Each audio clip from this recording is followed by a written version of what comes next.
Weather updates చూస్తే తెలంగాణ రాష్ట్రానికి వర్ష సూచన చేసింది వాతావరణ శాఖ. రాష్ట్రంలో రానున్న 5 రోజులు మోస్తరు నుంచి భారీ వర్షాలు పడతాయని హైదరాబాద్ వాతావరణ కేంద్రం తెలిపింది. బలమైన నైరుతి రుతుపవనాలకు తోడు సముద్ర మట్టానికి 3 కిలోమీటర్ల నుంచి 7.5 కిలోమీటర్ల మధ్యలో ఆవర్తనం కొనసాగుతుందని వాతావరణ కేంద్రం వెల్లడించింది. ఏపీ తీరం దగ్గర పశ్చిమ మధ్య బంగాళాఖాతంకి ఆనుకుని కేంద్రీకృతమైన ఆవర్తనం బలహీనపడిందని, దీని ప్రభావంతో తెలంగాణలోని 10 జిల్లాల్లోనూ భారీ వానలు పడతాయని తెలిపారు. ఇక మంచిర్యాల, నిర్మల్, ఆదిలాబాద్, కొమరంభీం, ఆసిఫాబాద్, జయశంకర్, భూపాలపల్లి, వరంగల్, హనుమకొండ, ములుగు, భద్రాద్రి కొత్తగూడెం జిల్లాలకు ఎల్లో అలర్ట్ జారీ చేసింది వాతావరణ కేంద్రం. గంటకు 30 నుంచి 40 కిలోమీటర్ల వేగంతో ఈదురుగాలులు వీస్తాయని, ఉరుములు మెరుపులతో కూడిన వర్షాలు కురుస్తాయన్నారు. పిడుగులు పడే అవకాశం ఉన్నందున ప్రజలు, రైతులు అప్రమత్తంగా ఉండాలని సూచించారు.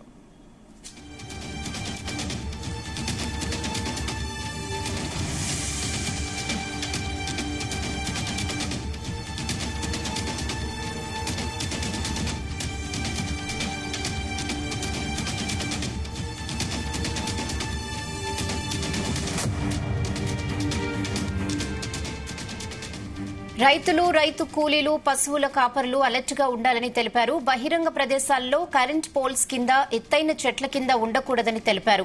హైదరాబాద్ లోనూ భారీ వాన పడే అవకాశాలని అధికారులు సూచించారు. ఇక 14, 15వ తేదీల్లో హైదరాబాద్ లో భారీ వర్షాలు పడతాయన్నారు. పగటిపూట ఉష్ణోగ్రతలు 30 నుంచి 32 డిగ్రీల వరకు ఉండే అవకాశం ఉందన్నారు. సాయంత్రం మాత్రం వర్షం కురిసే ఛాన్స్ ఉన్నట్లు తెలిపారు.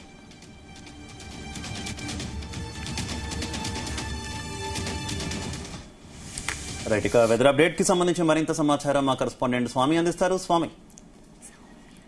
సౌమ్య.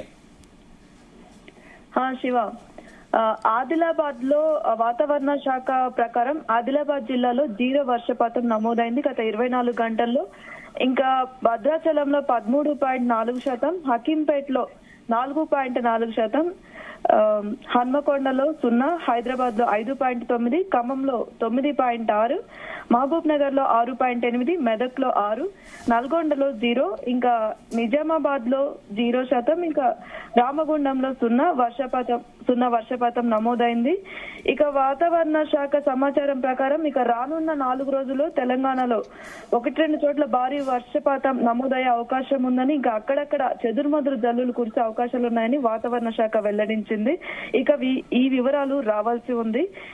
ఇప్పుడు అందించిన వివరాలు గత 24 గంటల్లో నమోదైన వర్షపాతం వివరాలు. శివ, అయితే సౌమ్య, ప్రధానంగా పిడుగులు కూడా పడే అవకాశం ఉంది కొన్ని ప్రాంతాల్లో అని చెప్పేసి హెచ్చరికలు జారీ చేసినట్టు తెలుస్తుంది కదా. ఎటువంటి జాగ్రత్తలు తీసుకోవాలని వాతావరణ శాఖ అధికారులు సూచిస్తున్నారు?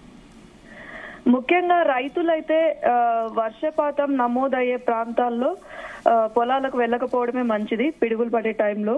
ఇంకా భారీ వర్షపాతం అంటే ఎక్కువగా తెలంగాణలో 1-2 చోట్ల మాత్రమే నమోదయ్యే అవకాశాలు ఉన్నాయని చెప్పారు కాబట్టి సో పెద్దగా ప్రమాదం ఏమీ కనిపించట్లేదు.